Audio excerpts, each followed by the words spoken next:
বলেছে, ও দক্ষিণ শিলাইগড়ার আমার যুবক, আমার ভাই, আমার বাবা গো, আমি আমার মা বোনদেরকে বেশি করে বলছি, কারণ এই স্বভাবটা মহিলাদের মধ্যে এবং চা দোকান চাটা কিছু মানুষ আছে তাদের মধ্যে বেশি পাওয়া যায়।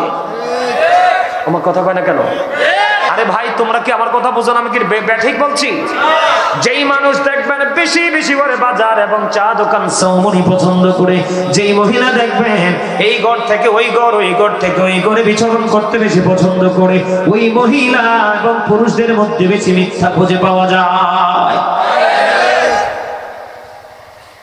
আমার নবী বলেছেন, তোমার কাছে যদি কেউ আমানত রাখে, তোমার কাছে যদি কেউ আমানত রাখে, যথা সময় আমানতটা ফিরাই দিও। যদি আমানতটা ফিরাই দিতে পারো রে, আমি নবী কথা দিলাম, আমি তোমার জান্নাতের জামিনদার হয়ে যাব। তিনটা গেছে, কয়টা? আরো তিনটা আছে। আমার নবী বলেছে, তোমরা কেউ যদি তোমাদের লজ্জাস্থানকে যদি হেফাজত করতে পারো রে, তোমরা কেউ যদি তোমাদের লজ্জাস্থানকে কন্ট্রোলিং করতে পারো, আমি নবী কথা দিলাম রে, ওই লজ্জাস্থান হেফাজত করনেওয়ালা নারী পুরুষের জান্নাতে আমি নবী জামিনদার। জোরে জোরে কন্যা সুবহানাল্লাহ, আর জোরে বলেন না সুবহানাল্লাহ। ও শিলাইগড়ার মানুষ, কেমন করে বললে বন্ধু তোমরা বুঝবা, কেমন করে বললে তোমরা শিখবা আমি জানি না। আমার নবীজি বলে দিয়েছেন, যুবকেরা রে, ও যুবতীরা, আমি তোমাদেরকে বলতেছি, শিলাইগড়া থেকে গোটা পৃথিবীর যুবক যুবতী মুসলমান নারী পুরুষদেরকে ডেকে ডেকে বলছি আজকের মিডিয়ার মাধ্যমে, তোমরা যখন রাস্তায় চলাফেরা করবে, তোমরা তোমাদের চক্ষুটাকে নিম্নগামী করে রেখো, নিচু করে রেখো, উপরের দিকে ডানে বামে চারপাশে তোমরা তাকায়ও না, কারণ চোখের জিনা হলো দেখা। আমার নবী বলেছে, কেউ যদি তোমরা তোমাদের চক্ষুটাকে, তোমাদের দৃষ্টিটাকে যদি নিম্নগামী নিচু করে রাখতে পারো, তোমরা গাজী সুলাইমানের জবান থেকে আজকে শুনে রাখো, আমার নবী কথা দিয়েছে, জীবনের শুরু থেকে মৃত্যু পর্যন্ত যদি চক্ষুটাকে যদি নিম্নগামী করে হাঁটতে পারো, আমি নবীর কাছে আসতে পারো রে, আমি নবী কথা দিলাম, আমি তোমার জান্নাতের দায়িত্ব নিয়ে নিব। ওরা দেখেন শিলাইগড়ার যুবক, এবার শোনো রে, এখনকার যুবকেরা কত অন্যায় করে হাসতে হাসতে এই জনের হাঁস চুরি করে খেয়ে ফেলে, ওই জনের গাছের ফল চুরি করে খেয়ে ফেলে, ওই জনের ফিশারি থেকে মাছ ধরে নিয়ে চলে আসে, ওই জনের গাছের ডাব পেরে খেয়ে ফেলে, ওই জনের গাছের নারকেল পেরে খেয়ে ফেলে। এমনি করে করে কত ধরনের অপরাধ এখন ম্যাক্সিমাম যুবকেরা করে, করে কি করে না? আমার নবীজি জানিয়ে দিয়েছে, অন্যের হক আদায় করা থেকে, অন্যের হক ছিনিয়ে আনা থেকে তুমি তোমার হাতটাকে কন্ট্রোলিং এ রাখো।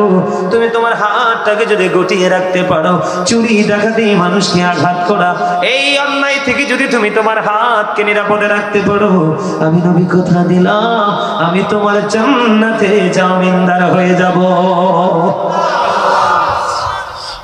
জোরে জোরে বলেন না সুবহানাল্লাহ, আর জোরে বলেন সুবহানাল্লাহ। ওই মিথ্যা বলার কারণে আপনার কাছ থেকে ফেরেশতারা 1 মাইল দূরে চলে যায়। জোরে জোরে কন্যা নাউজুবিল্লাহ।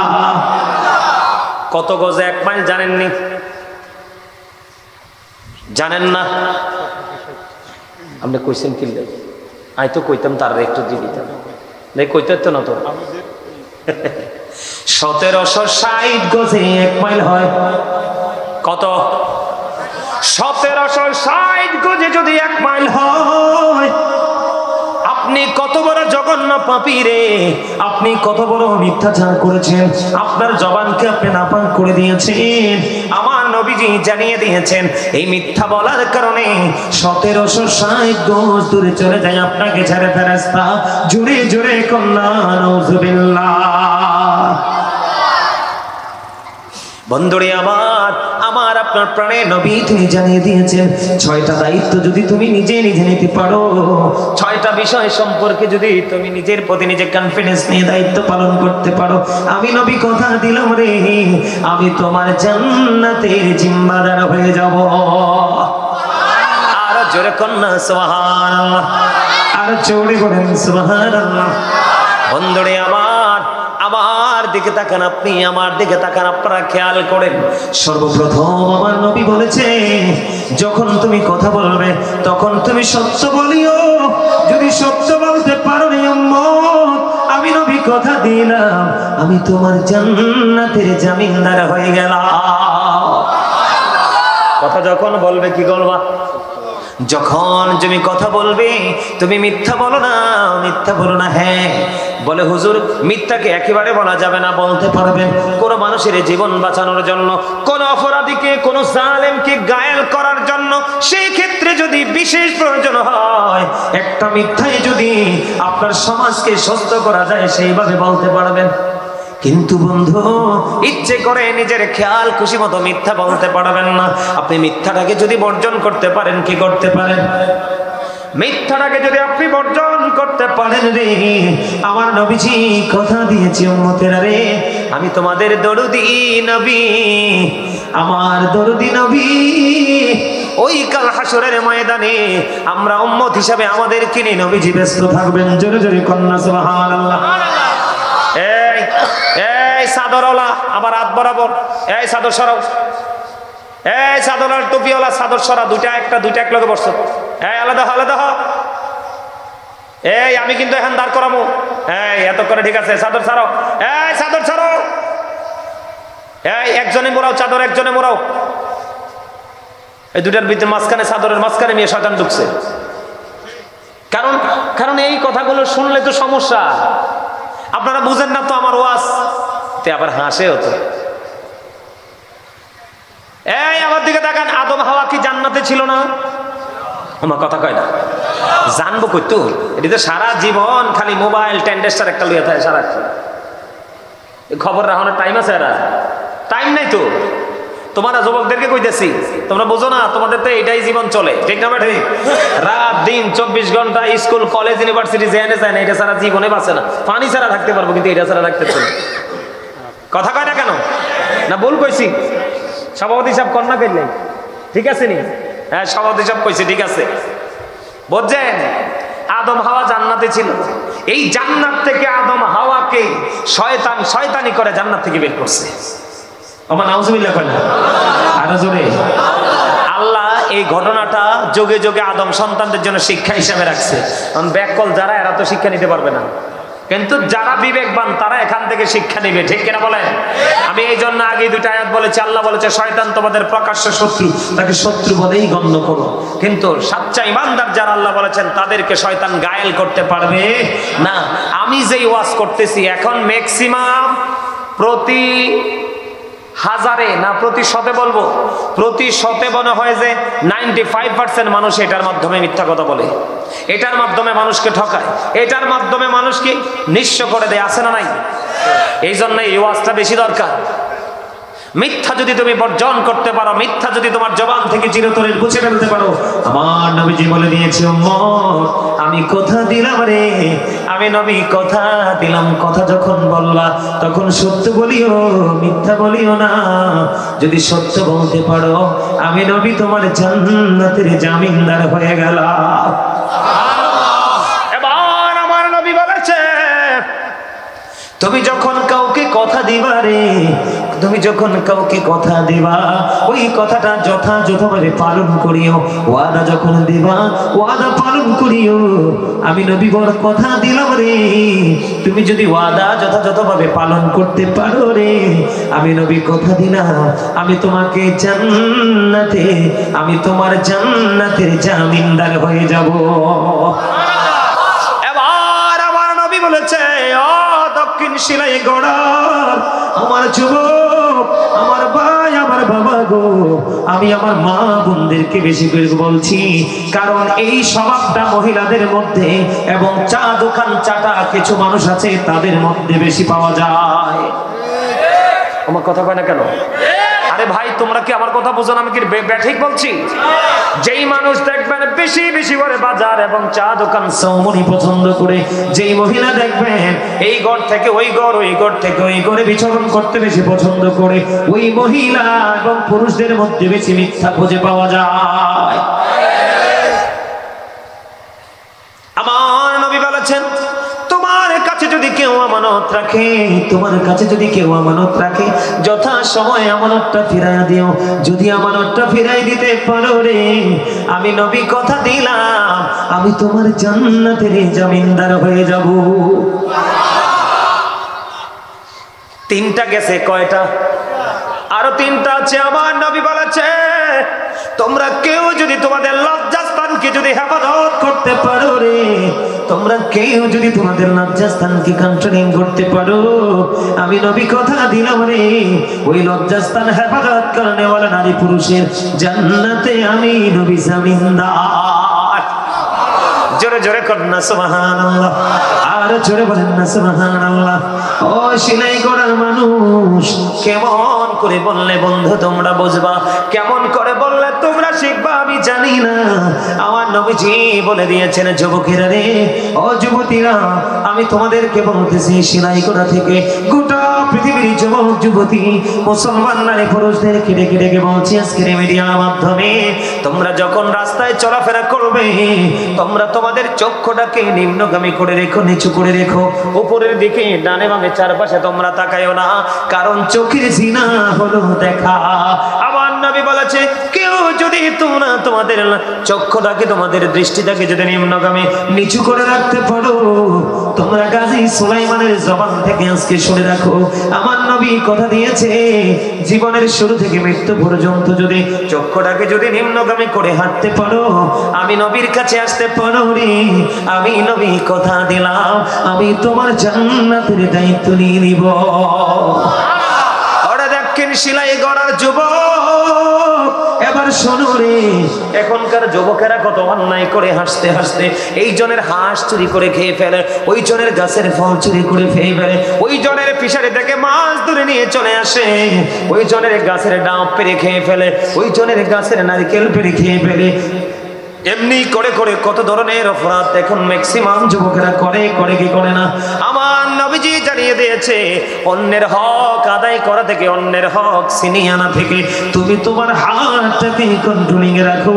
তুমি তোমার হাতটাকে যদি গুটিয়ে রাখতে পারো, চুরি ডাকাতি মানুষকে আঘাত করা, এই অন্যায় থেকে যদি তুমি তোমার হাতকে নিরাপদে রাখতে পারো, আমি নবী কথা দিলাম, আমি তোমার জান্নাতে জামিনদার হয়ে যাব। জোরে জোরে বলেন না সুবহানাল্লাহ, আরো জোরে বলেন সুবহানাল্লাহ। আমি আপনাদেরকে একটা হাদিস শরীফ আজকে বলে দিই। এই যুগের মানুষগুলো বন্ধু, একজন যদি তাকে একটা বকা দেয়, পাল্টা তাকে 10টা দিতে চিন্তা করে। একজন যদি একজনের বিরুদ্ধে একটা মিথ্যা কথা বলে, সে তার বিরুদ্ধে 10টা মিথ্যা দাঁড় করানোর চেষ্টা করে, ঠিক কিনা বলে? আমার নবীকে একদিন একজন প্রশ্ন করলেন, ইয়া রাসূলুল্লাহ, ইয়া হাবিবাল্লাহ, নবী গো, আমি আমার আপন স্বজন, আমার প্রিয়জন, আমার যারা শুভাকাঙ্ক্ষী, তাদের সাথে আমি সব সময় মিষ্টি কথা বলি, সত্য কথা বলি, ভালো কথা বলি, প্রেমময় বক্তব্য দেই, কিন্তু আমার সেই শুভাকাঙ্ক্ষী বা প্রিয়জন আমাকে আঘাত করে করে কথা বলে, ইয়া রাসূলুল্লাহ, এই ক্ষেত্রে আমি কি করতে পারি গো নবী?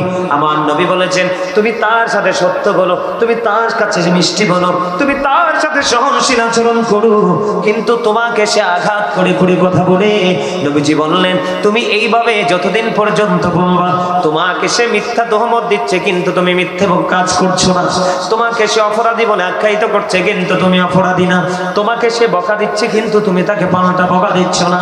আমার নবী বললেন, তুমি এমনি ভাবে পৃথিবীর বুকে যতদিন পর্যন্ত বেঁচে থাকবা, এই দুনিয়ায় তুমি যতদিন পর্যন্ত বেঁচে থাকবা, আপন স্বজন তোমাকে মিথ্যা তোহমত দিবে, বকা দিবে, গালি দিবে, আর তুমি তার পাল্টা জবাব দিবে মিথ্যা, সত্য দিয়ে, সৌন্দর্য দিয়ে, প্রেমময় বক্তব্য দিয়ে। ইয়া রাসূলুল্লাহ, ইয়া হাবিবাল্লাহ, নবী গো, নবী, নবী গো, আমি যদি সারা জীবন যদি এমনি করে আমল করতে পারি গো, আমার লাভটা কি হবে আর ওনার ক্ষতিটা কি হবে? আমার নবীজি বললেন, তুমি সারাটা জীবন তার সাথে প্রেমময় বক্তব্য দিবা, প্রেমময় বক্তব্য তুমি দিতেই থাকবা, তুমি তো আসলে ভালো আচরণ করছো না, তুমি যেন জাহান্নামের আগুনের এক একটা কয়লা যেন তুমি তাকে খাওয়ায়া দিচ্ছ। ওমা নাউজুবিল্লাহ বললেন না, একবার বলেন না সুবহানাল্লাহ। বুঝে নাই তো? তুমি, আমি সত্য কথা বলছি কিন্তু তুমি বলছো আমি মিথ্যাবাদী, কিন্তু আমি রাগ হলাম না, কি করলাম না, আমি রাগ করলাম না, আমি রাগ না করে তুমি আমাকে যতই অ্যাঙ্কার করছো আমি তোমাকে ততই ভালোবাসা ফেরত দিচ্ছি। নবীজি বলেছেন এই ক্ষেত্রে তোমার এটা মূলত ভালোবাসা হবে না, তোমার এটা মূলত সৎ আচরণ হবে না। কোরআন হাদিসের দৃষ্টিতে তুমি যেন তাকে আগুনের কয়লা খাওয়াচ্ছ। আরে জোরে কর না নাউজুবিল্লাহ। ভাই তোমরা কি আমার কথা বোঝো না? হ্যাঁ, আপনারা বাবারা আমার কথা বোঝেন, স্পষ্ট বোঝেন?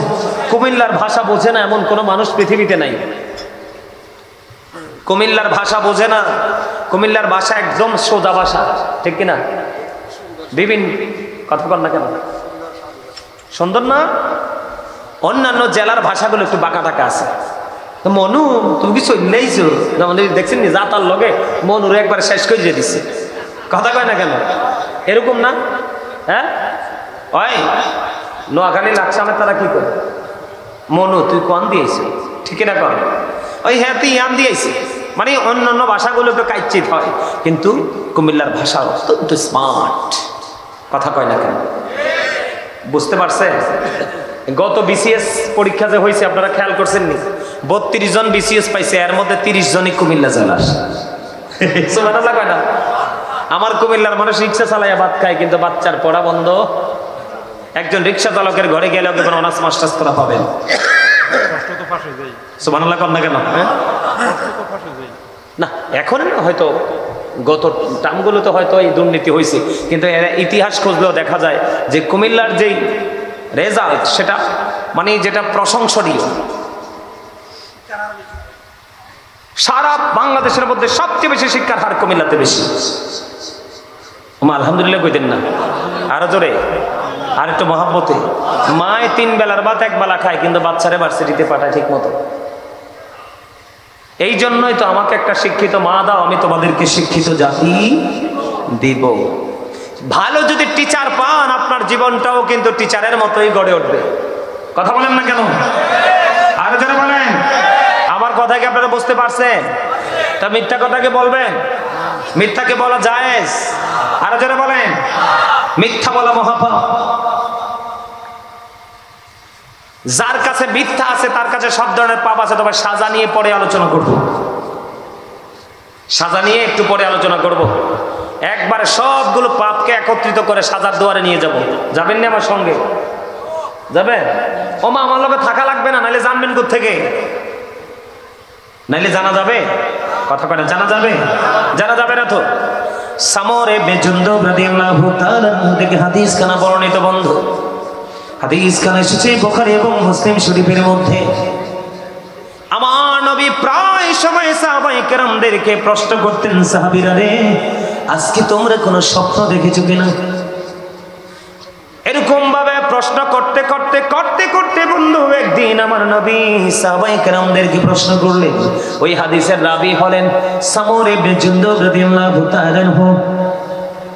আমার আপনার প্রাণের নবীজি সাহাবায়ে কেরামদেরকে প্রশ্ন করলেন, সাহাবীরা রে আজকে তোমরা কোন স্বপ্ন দেখেছো কিনা? ইয়া রাসূলুল্লাহ, না গো না, ও নবী কোন স্বপ্ন দেখিনি। দেখোনি? কয় না, আমি একটা স্বপ্ন দেখেছি, তোমাদেরকে জানাবো কিনা? আমার নবীকে ডাক দিয়ে বললেন সাহাবীরা, ইয়া রাসূলুল্লাহ, ইয়া হাবিবাল্লাহ, নবী গো, ও নবী কি স্বপ্ন দেখেছেন বলেন। এই স্বপ্নের মধ্যে নবীজি বলতেছেন 2 জন আগন্তুক আসলেন, তার মানে 2 জন ফেরেশতা। 2 জন ফেরেশতা এসে ডেকে ডেকে বললেন, ইয়া রাসূলুল্লাহ, ইয়া হাবিবাল্লাহ, নবী গো চলুন চলুন গো, আমার সঙ্গে চলুন গো, চলবো গো, আমার সঙ্গে চলুন। নবীজি বললেন, আমি চলতে থাকলাম, চলতে চলতে চলতে চলতে আমি প্রথম যেটা দেখেছেন সেটা নিয়ে বলবো না, আজকের এই বিষয়ের সাথে সেকেন্ড টাইম যে ঘটনা দেখেছেন নবী সেটার সাথে মিলে যায়। আমার নবীজি বন্ধু দেখতে পাইলেন সেকেন্ড ফার্স্ট একটা ঘটনা দেখেছেন সেটা আমি বলবো না, পরেরটিও বলবো না, কারণ হাদিসটা অনেক লম্বা।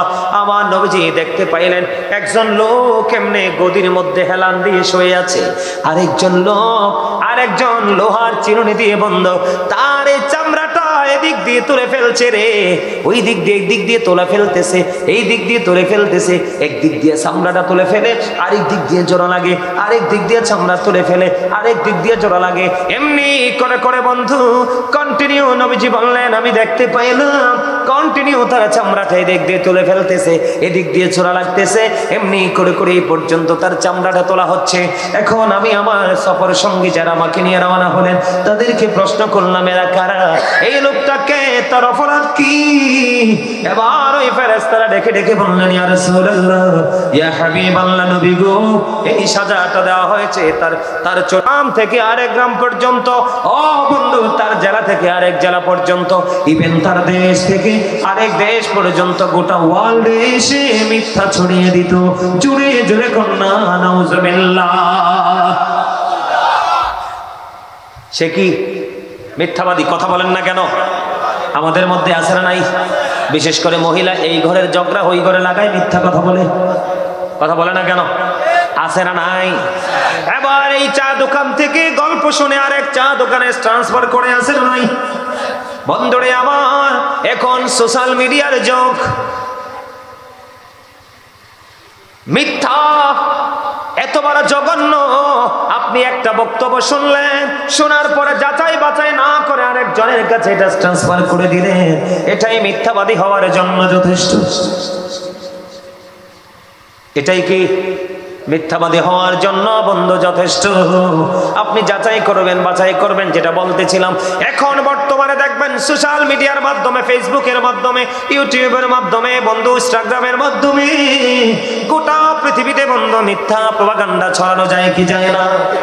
আরো জোরে বলেন, যায় কি যায় না? সংবাদ পাঠক পাঠিকারা আছে, পত্রিকার হেডলাইন যারা কলম যারা লেখে, পত্রিকার কলম যারা লেখে, তারা আছে না নাই? এলাকার মধ্যে আছে, জেলার মধ্যে আছে, বিভিন্ন ভাবে বন্ধু মিথ্যা প্রপাগান্ডা ছড়িয়ে ছড়িয়ে মানুষের ইজ্জত, মানুষের সম্মানে আঘাত করে। আমার নবীজিকে তখন ওই ফেরেশতারা বললেন ইয়া রাসূলুল্লাহ, ওই লোকটা হলো ওই সমস্ত ওই ক্যাটাগরির লোক, সে তার এলাকা থেকে অন্য জায়গায় মিথ্যা ছড়িয়ে দিত, এটার মধ্য দিয়ে প্রপাগান্ডা ছড়িয়ে মানুষের মধ্যে বিভ্রান্তির সৃষ্টি হতো। এই জন্য আমার আল্লাহ তার জন্য বরাদ্দ দিল, জিন্দা মানুষের চামড়া ছুলে ফেললে সইতে পারবেননি। আরো জোরে বলেন না, সইতে পারবেননি, সহ্য করা যাবে না, সহ্য করা যাবে না। ও দক্ষিণ শিলাইগড়ার মানুষ, সবচেয়ে বড় জঘন্য আজকের আলোচনার মধ্যে আমার নবীজি যেটা বলেছেন, মিথ্যাবাদীর মুখ থেকে দুর্গন্ধ বের হয়, এই দুর্গন্ধের কারণে তাকে সিকিউরিটি দিয়ে ফেরেশতা পর্যন্ত তাকে ছেড়ে চলে যায়। জুড়ে জুড়ে কন্যা নাউজুবিল্লাহ। বন্ধুরে আমার, এই মিথ্যাবাদীদের মধ্যে আপনার আমার মধ্যে আরেকটা দল আছে। এই দুইটা দলের